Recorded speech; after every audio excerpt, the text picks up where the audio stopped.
asalaamu calaykum waraxmatullaahi wabarakaatu kulanti wacan oo wanaagsan idil ahaantiina akhyaarta meel kasta aa naga daawanaysaan. Halkani waa Hudyare Designing, hoygiga qurxinta iyo naqshadeynta.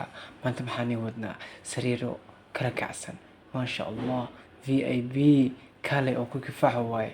Marka allah markaa ku seexatada ku dhahay habeenkii subaxii indhuhu kiciyo buu baahnidaa ku dhahay xaaji kiciyo xaajiyada maxaa loo kici waayey iyo waxaas waa isku dhammaadeen ku dhahay.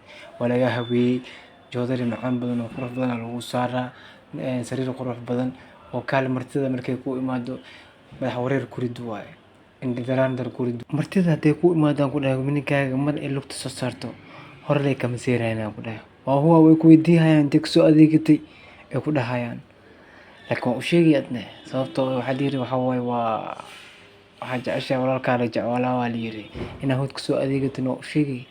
Marka war badan yaan igu daalinin asxaabay iskeena xarunteena sigiska ku taalaa dhacdhac waaye. Fadhiga lagu keenaa vip sariiro qurux badan, wareeg qurux badan fadhiyaal waxa u dambeeya waa nin haynaa